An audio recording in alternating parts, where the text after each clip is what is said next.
Salut à tous, très heureux de vous retrouver pour le 3e épisode de Dunk & Friends. Dunk & Friends, c'est le format estival du Dunk Hebdo NBA podcast, durant lequel on reçoit un invité pour parler de l'un de ses sujets de prédilection.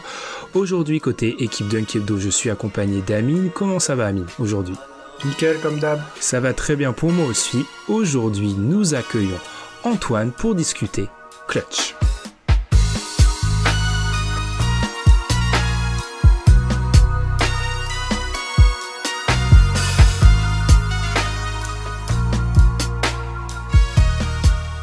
Antoine, bonjour, comment ça va ? Et surtout, merci beaucoup d'avoir accepté notre invitation. Bah, super content d'être là, les gars, ça va super. Hâte de parler de ce fameux sujet du clutch.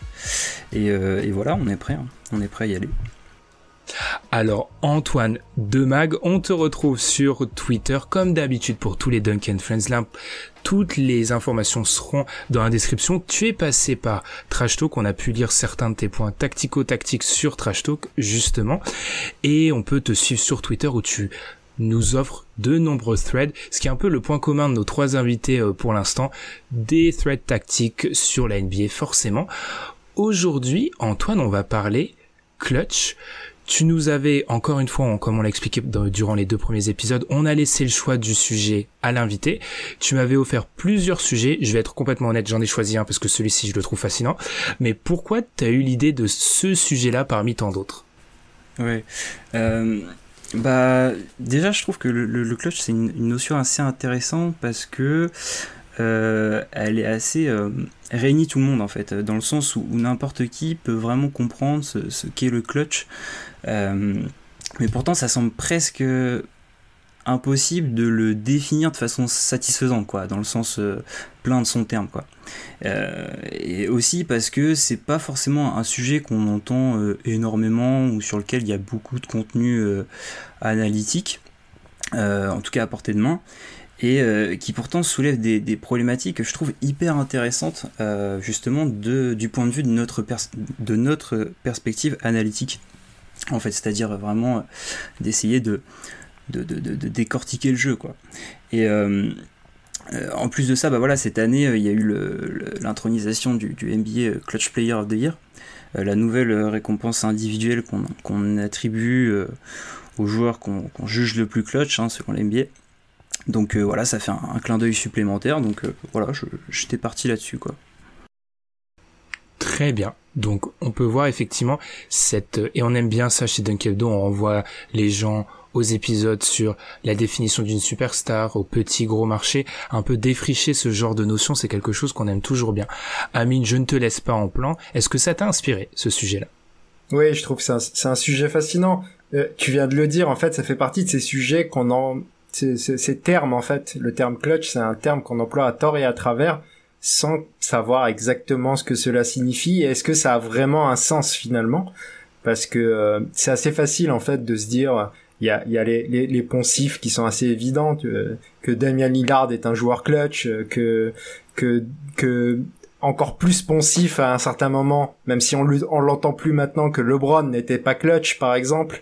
Et c'est des choses qu'on peut entendre et qui n'ont pas forcément tout à fait le même sens que ce qu'on pourrait croire, et c'est pour ça que je trouve le sujet fascinant et donc très intéressant. J'ai rien d'autre à dire. C'est parfait parce que Antoine, tu m'as amené à lire des thèses et des mémoires de mecs de l'université de California. Donc, quand on m'amène à faire ça, je valide tout de suite le sujet. Eh ben, commençons. Mettons les pieds dans le plat. Être clutch, ça veut dire quoi selon toi, Antoine ? Et je te rajoute une deuxième question, mais on est dans Dunk & Friends, tu peux prendre la parole pendant 10 minutes si tu veux. D'abord, c'est quoi pour toi être clutch ? Et surtout, est-ce que tu penses que entre ta définition à toi et ce qu'on peut lire et ce qui, encore une fois, c'est difficile parce que c'est pas bien défini, ce que s'imagine peut-être le grand public, est-ce qu'il y a une différence ? Bah déjà, je pense que ouais, là on rentre vraiment dans le cœur du problème, parce que lorsqu'on parle de clutch, on focalise souvent, c'est bien normal, la notion aux joueurs qui sont sur le terrain. ce qui est évident parce que c'est eux qu'on juge, hein, forcément. Mais je pense que d'abord il faudrait peut-être décentrer la notion pour l'étendre aussi aux entraîneurs, peut-être aussi aux commentateurs, aux spectateurs, aux téléspectateurs, pour vraiment peut-être essayer de comprendre la nature de ce que c'est. Sincèrement, franchement, j'ai pas beaucoup de certitude concernant cette notion, mais s'il y a bien une chose dont je suis vraiment persuadé, c'est que ce qu'on appelle le clutch, c'est principalement un ressenti en fait, c'est-à-dire vraiment quelque chose qui est l'ordre du sentiment, de la perception de chacun qui varie en fait en fonction des individus. En gros, en fait, le moment où on bascule dans le clutch, le moment où en fait, parce que pour le dire en français, en fait, c'est un peu la pression du dénouement en fait, hein, qui se fait ressentir à l'échelle de l'événement sportif. Elle n'est pas forcément la même pour tout le monde, que ce soit pour les joueurs ou les spectateurs, que ce soit encore même pour les gens qui sont dans le stade ou qui n'y sont pas. On peut ressentir le match de façon différente. Donc déjà, il y a une polarité de perception, je pense. Et du coup, lorsqu'on s'intéresse à la définition, on va dire, analytique du clutch, je pense que c'est là que ça commence un petit peu à tiquer, parce que si on regarde en fait comment sont calculés les stats de clutch sur NBA.com, ils sont calculés en fonction de 2 conditions. Donc déjà, il faut être dans les 5 dernières minutes du match. Déjà, ça paraît assez curieux dans le sens où pourquoi 5, enfin voilà, il faut couper en fait au bout d'un moment. On est obligé de poser des conditions de définition. Et l'autre condition qui est à mon sens encore plus problématique, c'est qu'il faut un écart qui soit inférieur ou égal à 5 en fait entre les deux équipes. C'est-à-dire que si par exemple à 4 minutes de la fin du match, avec 6 points d'écart, on se retrouve à ce score-là, la NBA considère qu'on n'est plus dans le clutch. Ce qui quand même, quand on regarde, quand on arrive sur un match, on voit 6 points d'écart à 4 minutes de la fin, on a l'impression qu'on est dans le clutch. Donc déjà, moi je trouve ça un peu curieux, je trouve ça un peu bancal. Et c'est intéressant déjà de voir d'emblée que la manière analytique de traiter le clutch, la manière de récolter les statistiques est elle-même bancale. Donc, en tout cas, pour moi, ça ne me satisfait pas cette rigidité-là, qui évidemment est nécessaire, parce qu'au bout d'un moment, il faut bien poser des bases. Mais encore une fois, ça paraît compliqué pour avoir l'ambition de capturer tout ce qu'est le clutch. Donc voilà, ça c'était un peu pour poser les bases, qu'on redétaillera évidemment par la suite. Mais donc du coup, pour répondre à la question, dans une première approche, j'aurais plutôt tendance à dire que ma vision à moi de ce qu'est le clutch, elle n'est pas forcément différente en fait de celle du grand public, et pour même prendre un peu les choses à contre-pied, en tout cas dans un premier temps, j'aurais même tendance à dire qu'il faut se méfier des approches analytiques du clutch et en fait de toutes ces tentatives en fait de théorisation, parce que déjà on a forcément des conditions rigides qui doivent être posées pour définir ce que c'est, et que le clutch est peut-être pas loin de l'antinomie de ça, quoi. Donc peut-être que voilà, en tout cas il faut avoir une certaine prudence analytique, et voilà, je pense que on peut peut-être prendre à contre-pied notre posture de gens qui essayent de théoriser en fait le jeu, quoi. Et voilà. Du coup, je me rangerais peut-être plus de la vision, en tout cas de ce qu'on peut avoir comme représentation du clutch à l'échelle du grand public. Je trouve que ça s'approche peut-être plus de ce que peut être le clutch. Voilà.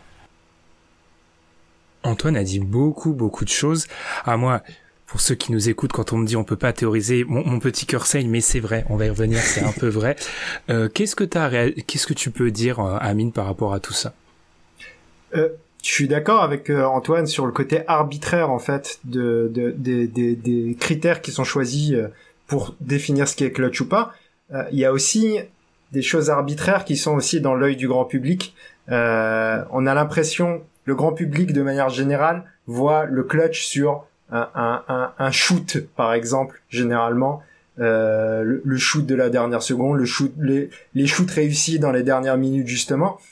Moi, j'ai envie de poser une question. On va retourner loin dans le passé, mais finalement, qu'est-ce qui est le plus important entre The Shot de Michael Jordan au premier tour des playoffs en 89, ou est-ce que c'est ça qui est le plus important, alors que c'est peut-être resté plus dans l'histoire, mais ça passe en finale NBA à John Paxson en 93 à la dernière seconde, et qui offre le titre aux Bulls, est sûrement un moment plus important, un moment où il décide de faire le bon choix surtout. Et le bon choix, c'est pas forcément le shoot. Ça me fait penser aussi, et dans le cas où le bon choix n'est pas forcément le shoot et peut être la passe, tu peux faire la bonne passe et le mec ne met pas. Ça me fait penser justement à LeBron lors de la finale gagnée par les Lakers, lors du match 5, je crois. Ils peuvent conclure et il peut prendre le shoot. Il préfère faire la passe à Danny Green qui ne met pas son shoot. Et finalement, il a été critiqué pour ça alors qu'il fait le bon choix en vérité à ce moment-là. Et tout ça, c'est en fait, c'est pour ça que la notion du clutch, c'est quelque chose de très compliqué. C'est presque comme la notion de passe décisive, même la notion de passe décisive est tout aussi complexe, dans le sens où si le joueur ne met pas la passe que tu lui fais, bah toi t'as pas de passe décisive, sauf que t'as fait la bonne passe.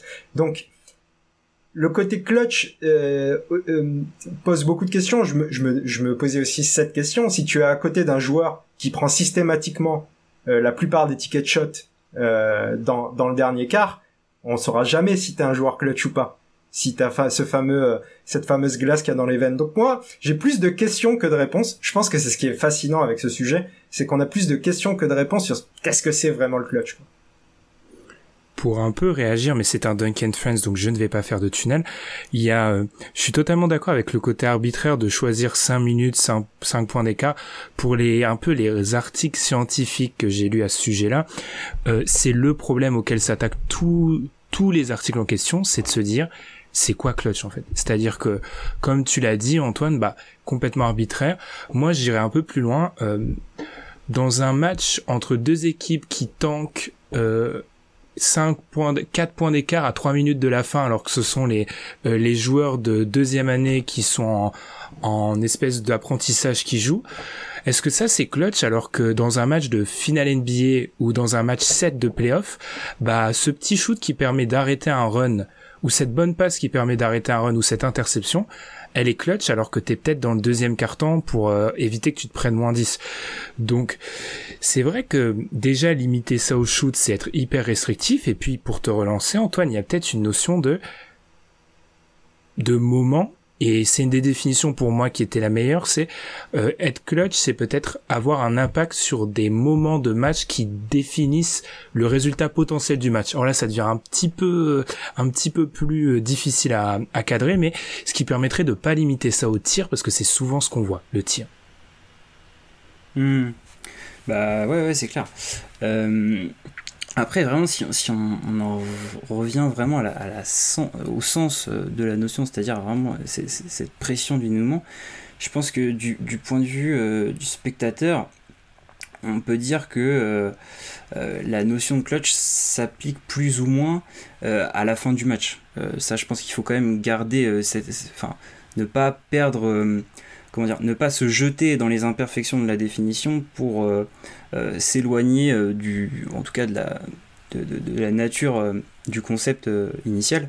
Parce que comme on l'a dit, en vrai, il y a plusieurs désaccords dans ce qui est clutch ou pas. Il y a différentes sources d'arguments dans la définition du début du Money Time.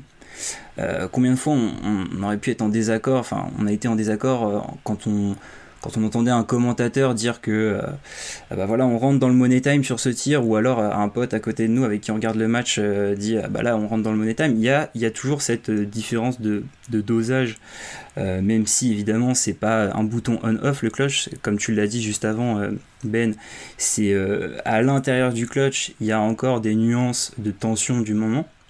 Je pense que la barrière des playoffs fait bien le travail là-dessus. Mais après, je pense que du point de vue des joueurs, ça va encore plus loin que ça en fait. Je pense qu'on peut vraiment étirer cette notion du clutch pour les joueurs qui est bien plus large que celui du spectateur, quoi. Si on reste à cette pression du dénouement, et notamment si on raisonne sur, je sais pas, par exemple un échantillon de série de playoffs, je pense que le clutch peut même s'étendre en dehors du terrain. Je sais pas, est-ce qu'on pourrait dire que les finales NBA, elles sont pas clutch en elles-mêmes? Enfin, vous voyez un peu l'idée qu'il y a derrière ça. Bon, peut-être qu'aller jusque-là, c'est encore une fois dénaturer le propos, mais il y a un côté, en tout cas d'un point de vue analytique, hein, parce que ça dénaturait le propos. Mais moi, par exemple, j'ai Draymond Green en tête des finales NBA 2022, où en fait, avec tout, comment dire, l'atmosphère médiatique qu'il y a autour de cette série et l'hostilité des supporters bostoniens qui est quand même assez notable envers lui, c'est le cas de le dire, il est vraiment, enfin, il est complètement différent quand il joue à l'extérieur, à domicile, quoi. Alors qu'en soi, sportivement, on peut parler des ajustements tactiques ou quoi que ce soit, mais je pense que vraiment il y a un impact qui fait que il a un état d'esprit différent en fait. Et alors peut-être qu'on sort de la notion du clutch, mais au moins ça prend les mêmes mécanismes qu'il y a derrière, c'est-à-dire cette idée de ressenti, d'aborder le jeu par en fait le ressenti des joueurs qui est propre à eux-mêmes en fait. Et ça, je pense que ça fait aussi partie d'un champ qui est un peu intangible, qu'on peut pas vraiment mesurer parce que voilà, on n'est pas dans la tête des joueurs, et qui est un peu le trou noir de la théorie, quoi, qui fait qu'il y a parfois des choses insaisissables dans le basket qui se passent, quoi. Du coup, est-ce que tu as quelque chose à dire sur ça? C'est vrai que si on étire je pense que pour aller dans le sens d'Antoine, je sais pas, le milieu du premier quart-temps d'un match de finale NBA a plus de pression pour les joueurs et demande plus de concentration, demande plus d'attention aux détails qu'un match de fin de saison régulière en mars où tout le monde est un peu en tongs. Donc effectivement, est-ce que être clutch, ça serait pas être bon à ce moment-là aussi? Je te laisse enchaîner, Amine, sur ce que tu veux dire. Ouais, moi je suis totalement d'accord. Moi j'irais tout aussi loin. J'ai l'impression que le clutch, c'est quelque part, d'une certaine manière, c'est la notion de sang-froid qui rentre en compte. C'est-à-dire garder le plus possible son sang-froid. On connaît le talent de tous ces basketteurs. En vérité, les basketteurs qui sont en NBA, ils ont un talent qui est énorme, même celui qu'on trouve moins bon. Et le fait de plus on a ce sang-froid, plus on est capable de le produire à des moments de plus en plus importants et de plus en plus difficiles. Quand Giannis conclut les finales NBA en 2021 avec un match énorme, c'est un match clutch. Moi, j'ai du mal à voir ça autrement qu'un match clutch, dans le sens où il gagne ce match, en fait. Et à un moment qui est tendu, parce que, comme l'a dit Antoine, dès la première minute de ce match, on est dans le clutch en quelque sorte, si on considère l'importance qu'a le match dès le début. Moi, je ferais même un parallèle, alors là, excusez-moi, je vais peut-être vous perdre, mais avec le football, où Zidane a créé sa légende via ce qu'on appelle le clutch dans le foot. Le clutch dans le foot, c'est moins compliqué, c'est plus les grands rendez-vous. Mais Zidane, il était présent lors des grands rendez-vous, il marque 2 buts en finale d'une Coupe du Monde 98 où il est pas très bon, en vérité. Et derrière, il remarque dans une autre finale de Coupe du Monde, il marque dans une finale de Ligue des Champions. C'était pas un grand buteur, mais il marquait dans tous les grands rendez-vous. C'est ça aussi le clutch, tu construis, c'est une manière aussi de construire sa légende à travers le clutch. On sait que dans le basket, Michael Jordan par exemple, on a fait aussi une de ses un des critères importants de sa légende, mais cette notion de sang-froid, moi je la trouve hyper intéressante, c'est-à-dire que c'est des moments où c'est plus difficile de faire ce que tu sais faire d'habitude. Et c'est ça que je trouve fascinant avec pour le coup, le clutch, ces joueurs qui gardent toujours leur sang-froid et semblent ne pas être affectés. Mais comme l'a dit Antoine aussi, ça peut concerner des joueurs sur ce qu'ils font au niveau de la défense. Comme il l'a dit, Draymond Green est hyper clutch. Pourtant, on parle rarement de Draymond Green comme un joueur clutch. Je te vois acquiescer, Antoine. Vas-y. The floor is yours, comme on dit pas du tout en France. Il y a il y aura toujours un biais en fait du clutch qui est un peu irréductible, on va dire au highlight, comme tu l'as dit tout à l'heure, le tir de la dernière possession qui va se jouer, ça c'est quelque chose qu'on pourra pas décentrer, mais il y a aussi ce côté où que en fait le clutch c'est difficile de, je trouve, en faire un attribut intrinsèque à un joueur, quoi. J'ai vraiment l'impression que c'est quelque chose qui se constate en fait, plutôt qui se prédit, ou qui on voit souvent par exemple c'est un peu ces tweets qui disent qui prendra le dernier tir entre Stephen Curry, Damian Lillard, enfin voilà tout ce pan de joueurs clutch innombrables. Mais en fait finalement il n'y a pas de bonne réponse, dans le sens où ça renvoie forcément à un contexte de match, quoi. Enfin, on peut pas par des statistiques désigner quel joueur sera le plus clutch ou pas, quoi, parce qu'encore une fois ça renvoie forcément au ressenti du joueur, qui ne sera pas forcément le même d'un match à l'autre, d'une saison à une autre même.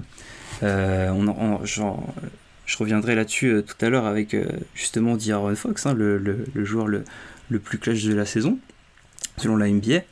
Et ouais, c'est quelque chose qu'on peut difficilement évaluer sur un joueur. Et du coup, parce que là, on a quand même...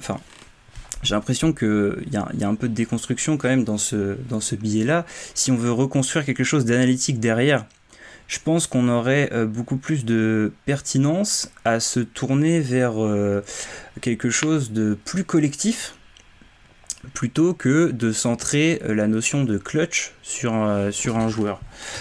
Parce que, encore une fois, il y a toutes ces imperfections qui règnent déjà dans la capture des statistiques, qui est aussi transposable aux équipes, bien sûr, mais qui englobe, qui efface en fait cette nuance difficile à contourner de la responsabilité des joueurs, le nombre de tickets shoot qu'ils ont, comme tu l'as dit tout à l'heure, Amine.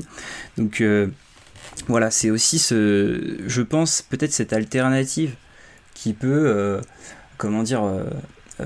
être favorable à partir dans la réflexion théorique et analytique autour du clutch, quoi.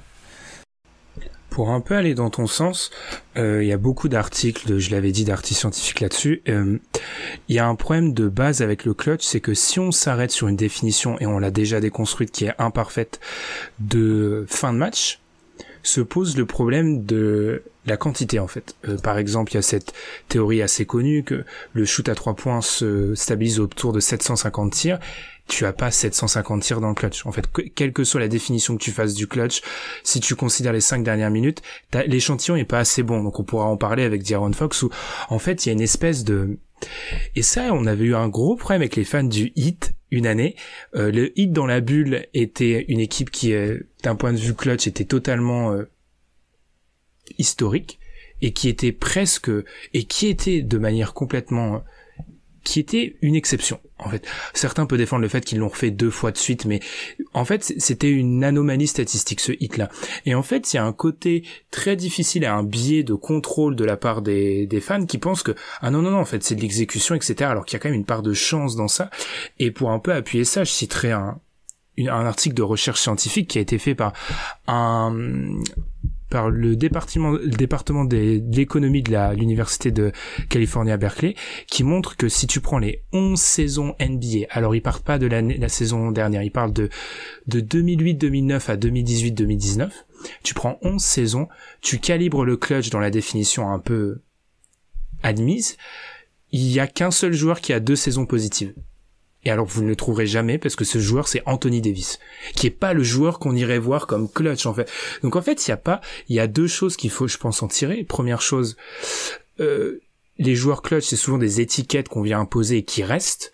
Il y a beaucoup moi je suis désolé, paix à son âme, mais je pense à Kobe, qui en fait sur beaucoup de statistiques n'est pas, quelles que soient les statistiques que tu admettre, n'est pas clutch dans la définition qui a globalement. Et deuxième chose, il faut avoir une vision un peu plus large peut-être que les shoots, parce que ça ne se limite pas à ça. Et puis il il y a peut-être pas de clutch individuel. Amine, je te relance et puis ensuite Antoine, tu nous amènes où tu veux.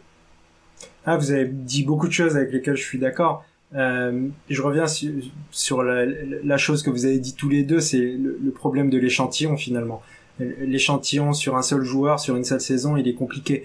Et j'aimais bien ce vers quoi Antoine voulait nous amener un petit peu, c'est que il y a un endroit où la stat du clutch est intéressante et commence d'ailleurs à être de plus en plus analysée, c'est la stat collective finalement du clutch. Regardez ce que les équipes font dans le clutch, ça a plus de sens, même si c'est pas non plus un échantillon de fou, parce que lors d'une saison régulière par exemple, on va pas avoir non plus tous les matchs qui vont aller dans le clutch évidemment. Néanmoins, c'est une stat qui montre certaines choses, qui montre que justement, ça montre un peu plus justement que l'équipe fonctionne de manière collective pour pouvoir s'en sortir en fin de match. Et je pense que ça en dit encore plus finalement sur les équipes qui perdent beaucoup de points dans le clutch. Et on a remarqué ces dernières années certaines équipes qui perdaient beaucoup de matchs à cause du clutch en étant devant avant, et là ça dit beaucoup plus de choses. Là, on a un échantillon qui est un peu plus important et un peu plus représentatif, mais effectivement, la notion, elle est un petit peu plus. Du coup, la définition du clutch, elle a peut-être même plus de sens sur la définition visuelle pour un joueur, parce que l'échantillon simple n'est pas suffisant pour avoir une véritable définition, et surtout, pour le répéter encore une fois, les critères sont arbitraires, donc c'est ça qui crée la difficulté.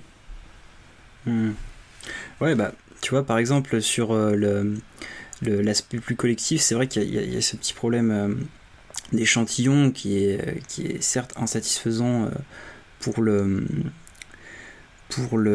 comment dire, l'analyse statistique, mais après il y a aussi cette stat que j'aime beaucoup, qui sont les expected wins, qui sont en fait une projection qu'une équipe une projection du nombre de victoires d'une équipe en fonction de son net rating au cours de la saison, donc son différentiel d'attaque-défense, et on se rend compte en fait que cette stat, cette projection par le net rating, c'est le fait indirectement de capturer la performance des équipes dans les moments chauds, quoi, tout en détournant tous les problèmes que peuvent poser la temporalité du clutch, en fait, c'est-à-dire à quel moment il commence, etc. Quand on va par exemple voir quel est le pourcentage de tir de Miami dans le clutch, bah, cette stat là, elle va détourner en fait cet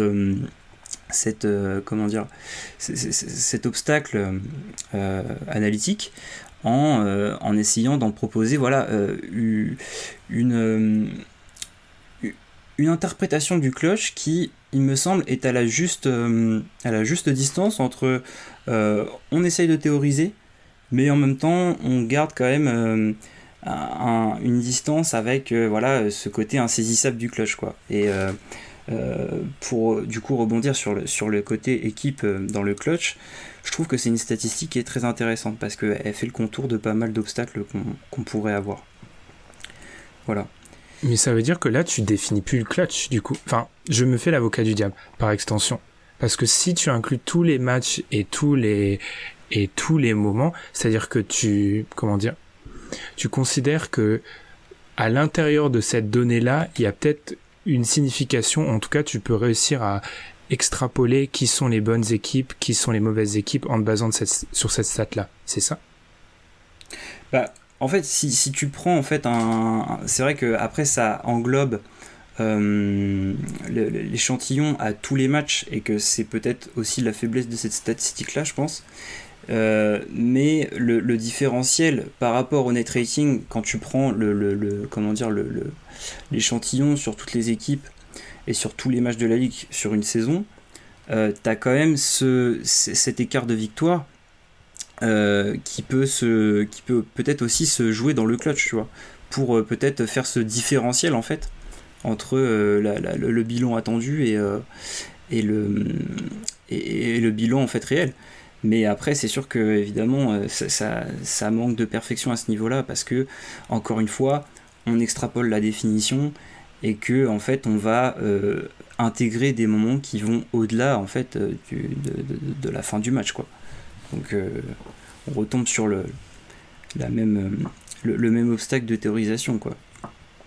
Voilà. Il y a un point intéressant, je vais te lancer, Amine, sur cette dimension collective.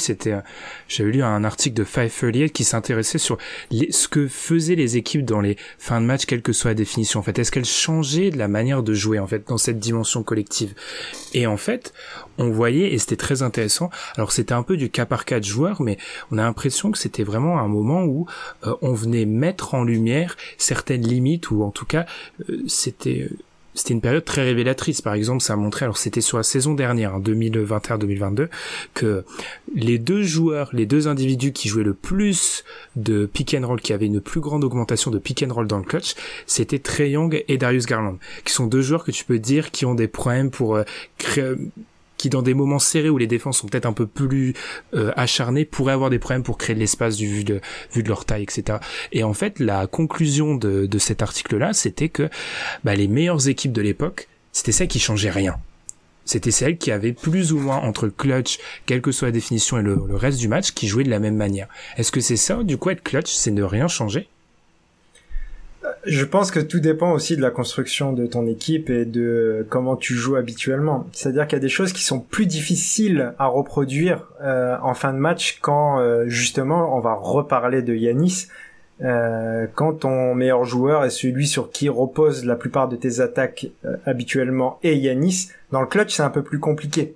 Étant donné que les défenses sont resserrées et que l'arme du pull-up a une importance encore plus capitale dans ces moments-là. Et c'est pour ça, par exemple, que les Bucks ont eu besoin d'un énorme Chris Middleton qui avait cette arme du pull-up pour les moments clutch, ce qui ne fait pas de Giannis un moins bon joueur, mais tu dois t'adapter en fonction. C'est là justement où je pense que le clutch est vraiment le moment où la présence de plusieurs joueurs ayant l'arme du pull-up, l'arme du shoot de manière générale, est très importante et encore plus que d'habitude. Tu es obligé d'espacer au plus le terrain et de trouver une solution rapide, généralement. C'est comme ça que ça fonctionne.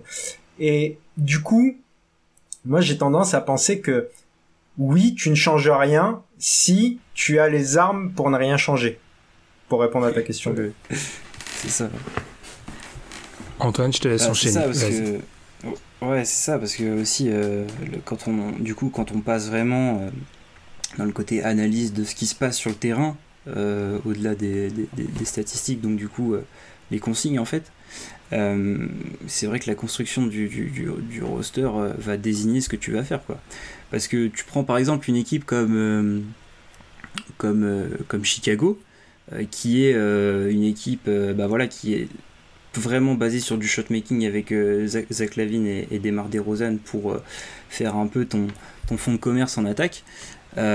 Tu vas déjà avoir ce schéma de jeu qui va être très centré sur des joueurs qui vont pull-up à mi-distance. Et d'ailleurs, je pense que DeMar DeRozan, un peu moins cette année, mais l'année dernière, il était dans pas mal de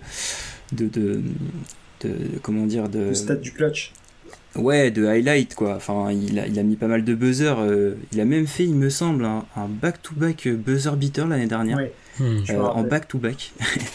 Je pense que c'est jamais arrivé dans l'histoire. Mais voilà, il y a ce côté qui fait que parfois, en fait, t'as pas le choix, quoi. Enfin, tu peux pas forcément avoir un joueur qui est capable de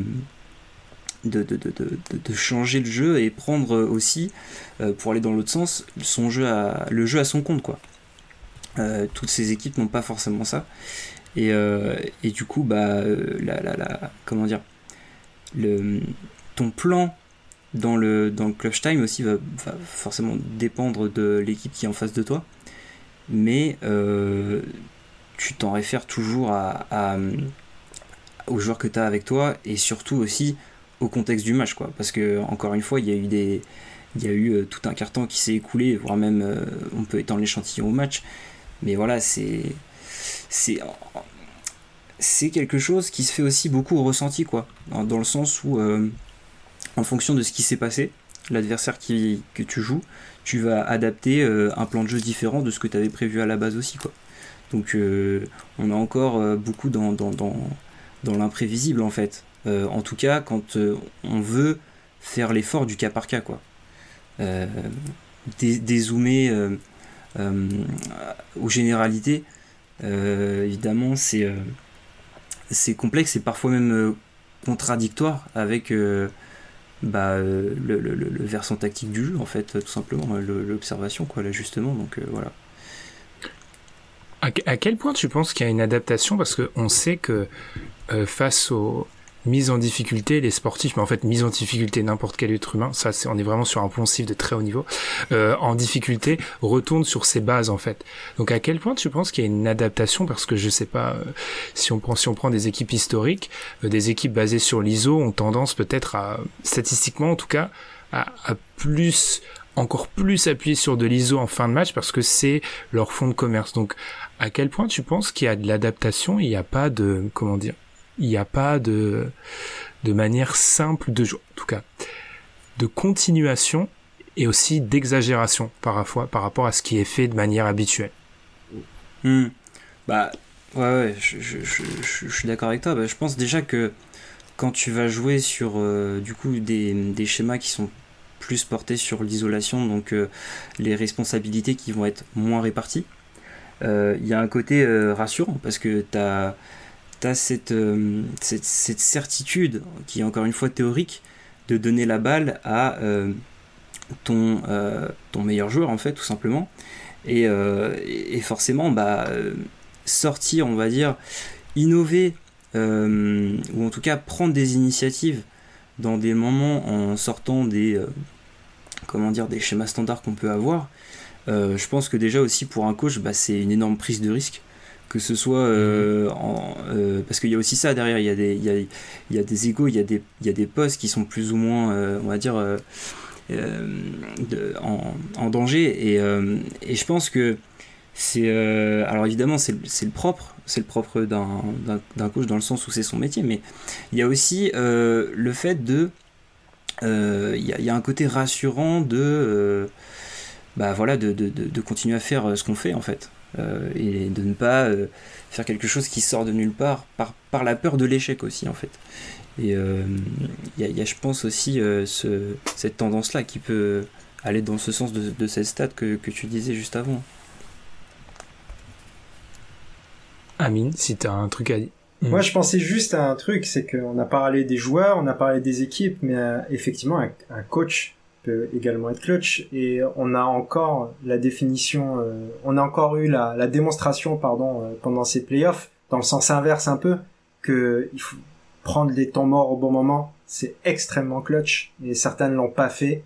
On pense forcément, je suis désolé pour lui, à Joe Mazzulla, qui n'a pas eu les bons moments. Bon, après, disons que du côté de Philadelphie, ça a toujours un peu manqué également, mais en tout cas, on prendre les temps morts au bon moment, dessiner les systèmes pour les bons moments, ou ne pas le faire s'il y en a pas besoin. En tout cas, tout ça, le coach a une notion a une responsabilité très importante dans le clutch également.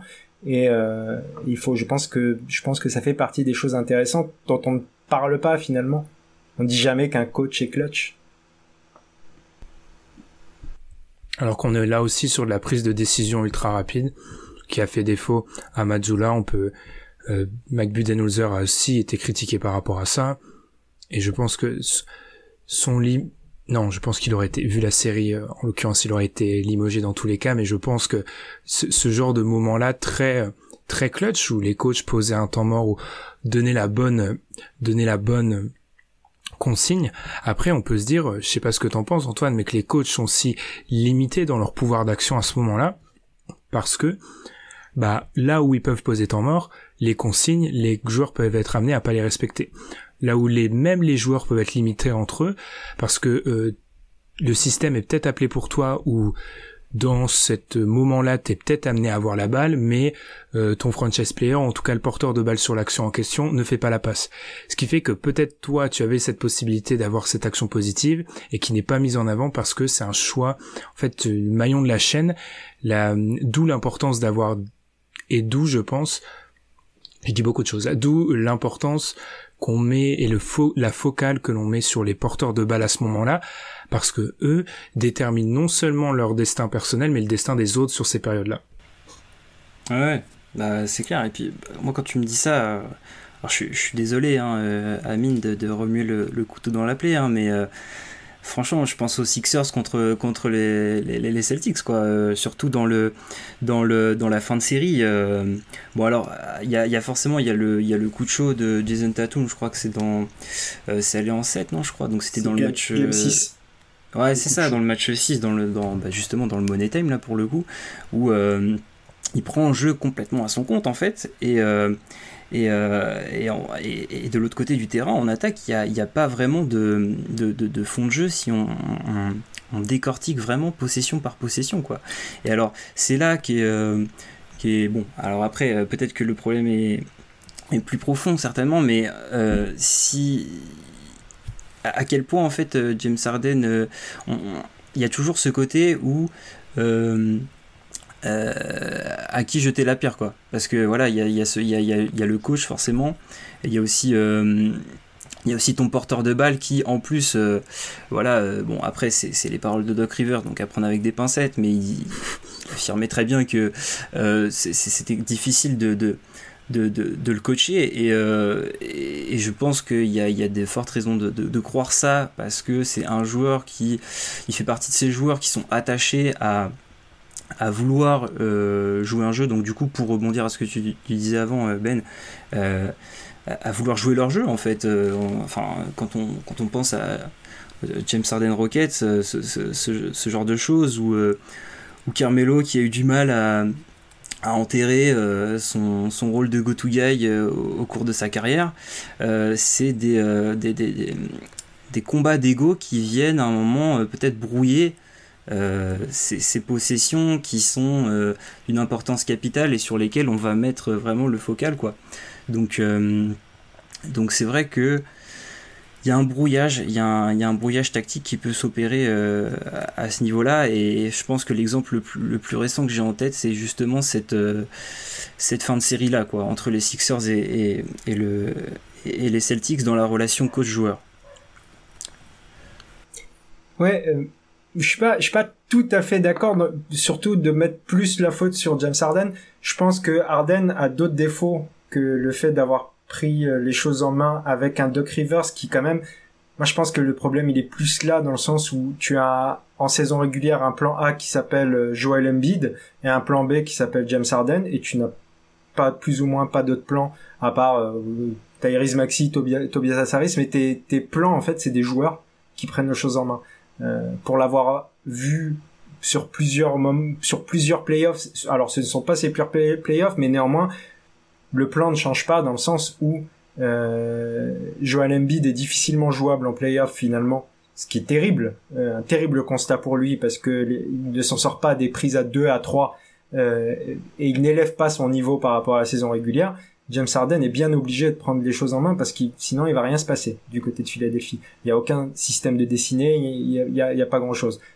Là où c'est plus compliqué, c'est que James Harden, sur le match 1 et le match 3, c'est Michael Jordan, et sur le match 2 et le match 5 et le match 3, match 2, match 4, match 5, match 6, c'est Alec Burks. Donc c'est ça qui est compliqué, c'est que qu'est-ce qui est clutch, qu'est-ce qui est pas clutch? Moi, je peux affirmer que Doc Rivers n'est pas clutch, dans le sens où le nombre de fois où j'ai vu des runs de plus 12 de l'adversaire et qui n'ont pas été stoppés par un temps mort, et qui est stoppé à plus 12 ou à plus 14, ça pour moi c'est une absence d'être clutch pour un coach. Bon, après j'élargis un petit peu au sujet Sixers, parce que tu parlais de ça et que je connais un peu le sujet pour le coup, mais pour moi un coach doit savoir parfois ne pas prendre le temps mort, parce que des fois c'est une bêtise aussi, certains temps morts qui sont pris, mais prendre les temps morts au bon moment, je trouve que c'est quelque chose qu'on a vu beaucoup finalement, parce que là on parle de Rivers, on a parlé de Mazzulla, on a parlé de Budenholzer. Budenholzer c'est un coach incroyable, mais il a des petits défauts comme ça qui fait que si ça s'est mal terminé, c'est pas pour rien. C'est-à-dire que ne pas prendre des temps morts au bon moment, rester dans ses rotations un petit peu prédéfinies de saison régulière, c'est des choses qui avoir pour un coach en playoff être clutch, c'est savoir réagir finalement. Réagir et surtout dans les derniers moments. Et je trouve que là, on est face à des coachs qui sont plus dans l'action que dans la réaction. Et on a vu les exemples inverses avec la crème, le Gotha des coachs avec un Spoelstra par exemple, qui lui est toujours dans la réaction. Non, mais de toute façon, loin de moi l'idée de défendre Doc Rivers, hein. De toute façon, tu prêches un converti, hein. Mais non, mais surtout en plus dans le match 6 où c'est vraiment, il y a quand Tatum prend feu, vraiment il y a c'est le néant de l'autre côté du terrain, quoi. Donc je peux que aller dans ton sens. Après voilà. Mais du coup, vas-y Antoine, ouais. Vas-y. Non, t'inquiète, j'avais rien. Est-ce qu'on croit du coup à la théorie inverse? Parce que justement dans le papier que je citais, il y avait, c'était intéressant de voir que en réalité il y a beaucoup plus de points négatifs que de points positifs en fait, des surperformances sur des moments clés. Qui sont attendus en fait et qui sont un petit peu vénérés et portés au nu, c'est rare, mais par contre de la sous-performance ça arrive. Du coup, est-ce qu'on croit à à l'inverse, du coup, au négatif dans le papier, c'est appelé choker. Je pense qu'on va garder ce terme-là parce que c'est un peu, je pense que les gens le voient. Est-ce qu'on croit à ça, du coup, les gars? Si on enlève cette théorie comme quoi il y a des mecs clutch par essence qui ont le fameux clutch gene et qui ont cette capacité surhumaine et qu'on sous-entend qu'il y a une question d'environnement, est-ce qu'il y aurait à l'inverse des joueurs qui ont le clutch gene négatif, quoi, qui d'un côté sont plus perméables à la pression, qui sont plus perméables à des fins de match serrées, etc. Je te lance sur ce sujet-là, Antoine, tu pars où tu veux. Ouais, je pense que si on rattache toujours le clutch à cette notion de ressenti, comme j'ai dit un peu avant, il y a pas vraiment de qualité intrinsèque à être clutch ou pas, parce que ça renvoie à un ressenti pour moi. À l'inverse, c'est pas forcément le même mécanisme, parce que il y a quand même des standards alors après, est-ce que la question de se dire aussi quel est on a tendance un peu à sous-coter le niveau des joueurs NBA les plus faibles, mais il y a quand même cette notion d'enjeu qui revient et qui, je pense, n'a pas grand-chose à voir avec le niveau du joueur, en fait, d'un point de vue basket, dans la gestion de la pression de l'enjeu, en fait. Évidemment, il y a des statuts, des égos, des salaires qui sont corrélés à cette gestion-là. Mais je pense pas, encore une fois, qu'on peut évaluer le niveau d'un joueur, en tout cas de façon a priori, c'est-à-dire dans un match, je vais donner la balle à lui, je peux être sûr qu'il va me... Alors évidemment, après, il y a des attributs, voilà, si je vais pas donner la balle à 3 points à quelqu'un qui ne sait pas shooter, il y a évidemment le profil sportif qui rentre en compte. Mais il y a aussi ce côté, je pense, qui est assez insaisissable, en tout cas pour nous, et qui l'est même aussi, peut-être même pour le coaching staff, les gens qui sont plus proches du joueur, pour ce genre de moment-là. Il y a vraiment une part de mystère, à mon sens, qui demeure et qui est peut-être même encore peut-être moins forte que le clutch, parce que il y a quand même des sortes d'exploits qui, à mon sens, requièrent quand même un sang-froid qui est plus rare, parce que c'est plus simple en fait de louper un tir que de le mettre. Amine, si t'as un truc à dire, moi je dirais plus que t'as parlé de responsabilité.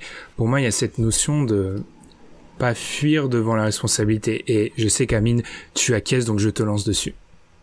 C'est exactement ça. C'est moi, dans la notion de clutch, même si c'est antinomique par rapport à ce que ça définit, on va souvent qualifier de choker le mec qui a pris ses responsabilités, qui a shooté et qui a raté. Mais moi, je suis beaucoup plus... On va reparler d'un joueur dont on a déjà parlé, mais combien de fois j'ai vu James Harden se cacher dans les fins de match? et je parle pas spécialement à Philadelphie, c'était bien avant, pour le coup, au moment où il était encore plus fort qu'il n'est actuellement. Il fait partie de ces joueurs où disparaissent un petit peu, prennent pas forcément les responsabilités. Ça, pour moi, c'est plus problématique que de prendre ses responsabilités comme on les prend d'habitude et de rater. J'ai envie de dire, c'est normal de rater de temps en temps. Donc, j'aime pas trop l'attribut de Joker. Je trouve que le Joker définit justement celui qui tente et qui rate, plutôt. Et je n'aime pas trop cet attribut parce que, ok, bon, des fois, quand ça arrive beaucoup, peut-être qu'il faut se poser les bonnes questions et ne pas prendre les mêmes responsabilités tout le temps, justement. Peut-être que là, ça rentre un peu plus en ligne de compte. Mais je pense qu'il y a de la mesure là-dedans parce que la notion de responsabilité, elle est importante. Pour moi, quelqu'un qui a l'habitude de les mettre, qui les met, qui là prend le dernier shoot dans le clutch et qui le rate, bah, qu'est-ce qu'on aurait dit du tir de Kawhi s'il n'avait pas été dedans contre Philadelphie, quoi. C'est ça, il y a peut-être une grande obsession sur le résultat et pas assez sur le processus, ce qui fait que par exemple toutes les statistiques qui montrent un tel il est à 2 sur 12 dans les shoots à 30 secondes de la fin, oui mais il les prend en fait. C'est ça que cette statistique elle montre. Il les prend et il est peut-être mis dans des conditions collectives pour les prendre, là où un joueur d'un niveau égal ou qui pourrait s'en rapprocher ne les prend pas et n'entre pas dans cette statistique. C'est là où Amine, si tu prends l'exemple d'un mec comme Harden ou d'autres joueurs NBA qui parfois se cachent, c'est alors oui, se cacher c'est mauvais, mais d'un point de vue storytelling, ça sera toujours moins mis en avant qu'un joueur qui rate. Donc c'est peut-être un choix assez faut aussi avoir conscience que les joueurs ont beaucoup de recul sur ça, hein, du storytelling, la perception que le public a de leur personne. Donc se cacher à ce moment-là, ça peut être un choix gagnant. Là où je sais qu'on en a déjà parlé dans Dunk Hebdo il y a quelques années, Russell Westbrook est un joueur extrêmement critiquable sur beaucoup de choses. Russell Westbrook ne se cachera jamais en fait dans une fin de match, lui, typiquement. Même si les décisions de match seront parfois mauvaise, il prendra les tirs. Et c'est là où c'est, d'un côté, tu peux te dire que, surtout quand il était franchise player, c'est bien, il assume ses responsabilités, et de l'autre, il y a ce nécessaire équilibre avec la qualité des shoots, la qualité des prises de décision, en fait. Et je pense que c'est là où être clutch, c'est peut-être ça, en fait. C'est trouver l'équilibre entre assumer son rôle, prendre les bonnes décisions, et ensuite, la fin, tu rates pas, mais au moins, t'es dans le vrai, quoi. Oui, et puis surtout, là, du coup, je suis complètement d'accord avec ce que vous avez dit sur la notion de responsabilité juste avant, mais on en revient aussi à cette prise d'initiative. Je parle surtout pour les joueurs qui seraient moins mis en avant dans les systèmes, de faire une entorse, en fait, au schéma.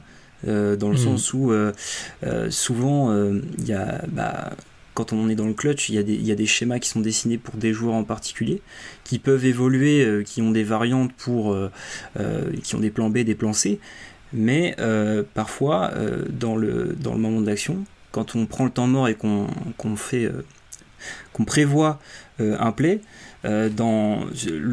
sur l'autre banc il y a aussi des consignes, et forcément sur le terrain, quand il y a les premières secondes de remise en jeu, on se rend compte que c'est peut-être pas forcément ce qu'il faut faire, et le joueur qui va avoir l'intuition de sortir du schéma pour attaquer celui de l'autre, ça aussi ça rentre complètement dans le clutch, et ça ouvre aussi la notion à tous les joueurs en fait, parce que les joueurs qui sont pas concernés de base aussi dans ce genre d'action, pour des raisons évidentes, en tout cas a priori. Voilà. Quelque chose à rajouter, Amine?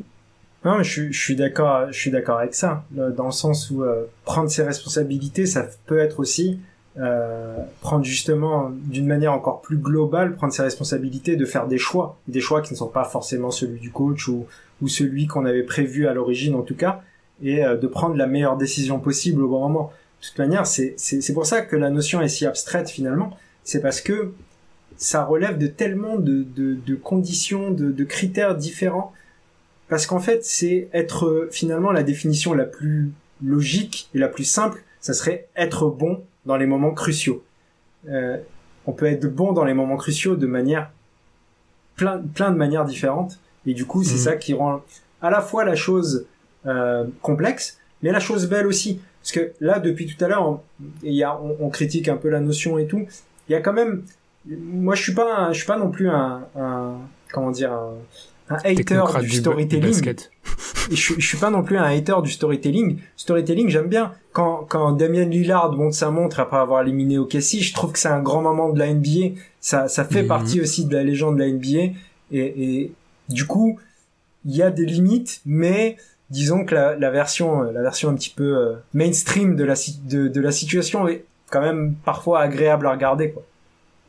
Puis il faut pas oublier que les images, elles ont du poids aussi, en fait. C'est pour ça où moi, dans ma critique répétée des dernières campagnes de playoffs, je mets aussi en avant l'absence d'images très très très marquantes qui sont importantes, en fait, parce que si on prend un peu plus de recul là sur notre débat qui est très très théorique, si on prend du recul, bah c'est peut-être ça qui va motiver quelqu'un à regarder du basket, etc. Donc c'est des moments aussi qui peuvent attirer les gens et qu'il faut pas là où en fait, il faut pas critiquer le moment, mais il faut peut-être critiquer la manière dont on analyse le moment. Mais est-ce que chaque personne peut tirer du moment?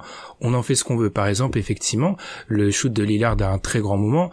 Désolé Amine, bouge tes oreilles, le shoot de Kawhi est un très très grand moment.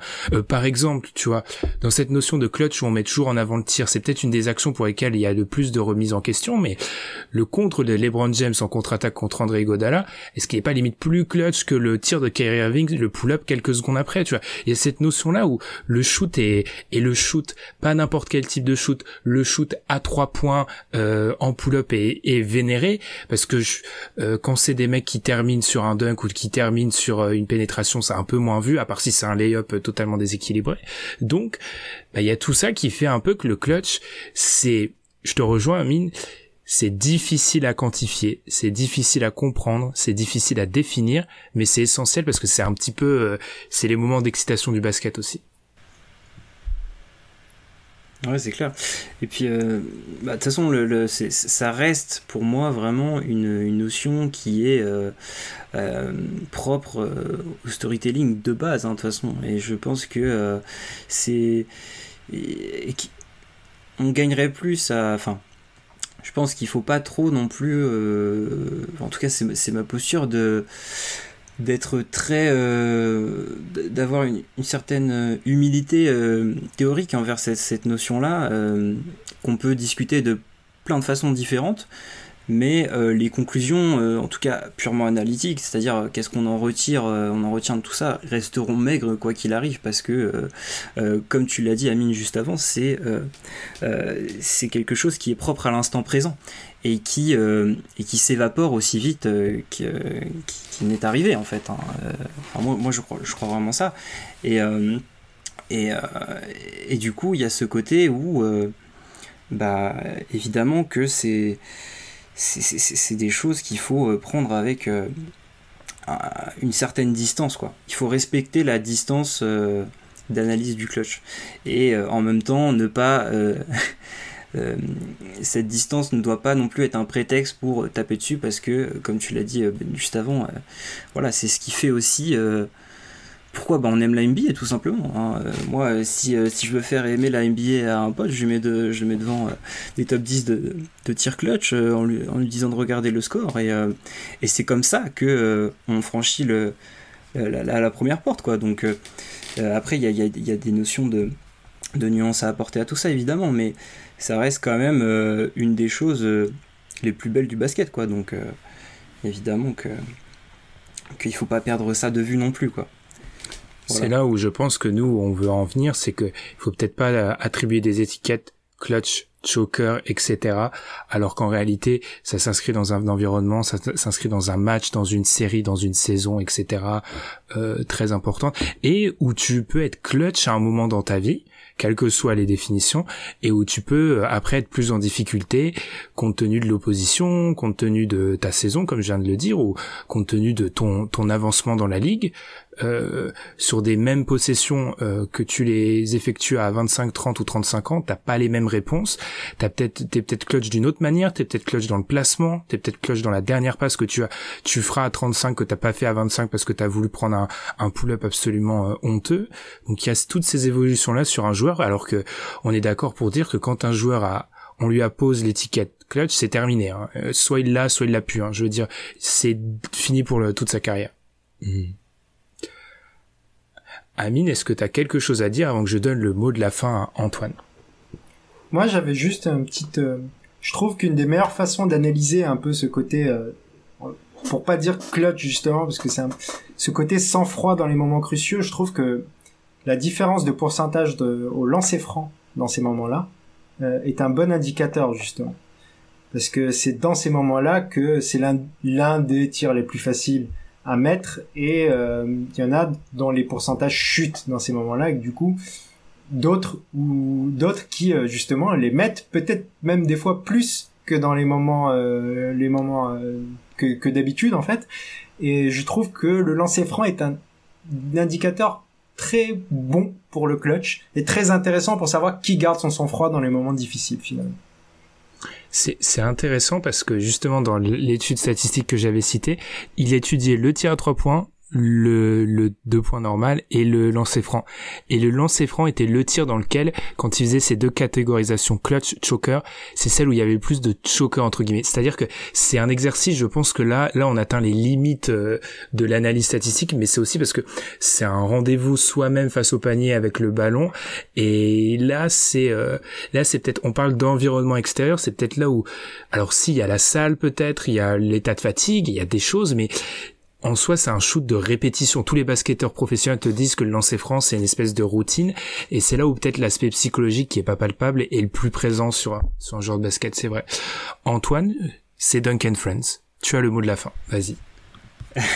Bah ouais, c'est vrai que pour rebondir ce que disait sur les lancers francs, moi j'avais noté 2-3 trucs là-dessus, mais c'est vrai que c'est quand même un... Alors peut-être par analogie, mais c'est un exercice révélateur pour jauger cette pression, encore une fois pas pour mettre des étiquettes, mais c'est vrai que voilà, c'est un tir qui est absolument révélateur. Moi par exemple, j'avais 2-3 pages ouvertes là sur NBA.com pour justement, j'étais allé voir les statistiques de clutch, bien qu'elles soient un peu imparfaites sur la saison. Il est vrai que De'Aaron Fox est le joueur le plus clutch dans le sens où il a le plus gros volume de responsabilité sur la saison 2022-23 dans le clutch selon la NBA. Il a 42,8% d'usage, ce qui est vraiment énorme. Il est premier derrière pas mal de joueurs. Et en fait, il a un pourcentage au tir qui est pas mal, puisque en fait on se rend compte que alors j'ai fait 2-3 filtres, 30% d'usage est supérieur à 100 minutes dans le clutch. Il est deuxième en termes de pourcentage au tir, donc à 47,4% dans le clutch, ce qui est aussi énorme. Et donc Bradley Beal est premier avec 54,8%. Et en fait, quand on va voir justement donc le true shooting qui prend en compte du coup l'efficacité globale au lancer franc, De'Aaron Fox chute à la alors attendez, je calcule, on dirait à la 8e place du coup. Donc il y a un écart qui se fait qui est notable si on rajoute cette efficacité au tir là, quoi. Donc c'est vrai que le lancer franc prend un impact assez important qu'on ne mesure peut-être pas forcément assez. Alors je sais pas à quel point pondérer ça, mais c'est aussi pour dire que ça joue et que c'est pas forcément ce qui reste quand on attribue aussi ce genre de trophée qui est axé. Alors évidemment après c'est les systèmes de vote de la NBA qui est toujours critiquable, mais qui ne prend peut-être pas forcément en compte ce genre de choses et qui est très axé sur le highlight en fait. Voilà. Donc c'était ma digression de la fin, voilà. Eh ben, pas de problème, Antoine. C'était très très bien, effectivement. Donc le trophée du joueur clutch, vous comprendrez bien que pas de haine envers De'Aaron Fox, mais est-ce que c'est le joueur le plus clutch de la ligue? Non. Qui est le joueur le plus clutch de la ligue? On ne sait pas, ça n'existe probablement pas. Et bien du coup, merci Antoine. Antoine, on l'a dit, tu es passé par Trash Talk, on te retrouve sur Twitter, tout est dans la description. Antoine Demag. On a eu 3 invités pour l'instant. Pas d'arrêt cardiaque pendant l'émission, donc je pense qu'on ne mange pas. C'est une bonne conclusion. Les gens n'ont pas peur, voilà, on est gentil, on s'est accueilli, en tout cas je l'espère. On te retrouve partout, Antoine. On va mettre tous les liens dans la description. J'espère que t'as passé un bon moment à se triturer la tête, quand même, soyons honnêtes, parce que là c'était très théorique. Plus nos podcasts avancent de Dunk & Friends, plus ils sont théoriques. Vous inquiétez pas, le dernier ne sera pas théorique, il y aura pas un mais 2 invités. Du coup, et on parlera pas vraiment basket. Voilà, je vous donne quelques petites billes avant de terminer. Du coup, Dunk & Friends 3e épisode, c'est terminé. Je te remercie encore, Antoine. N'hésitez pas à nous suivre sur toutes les plateformes de podcast et également sur Twitter. Et on se retrouve très vite. Salut!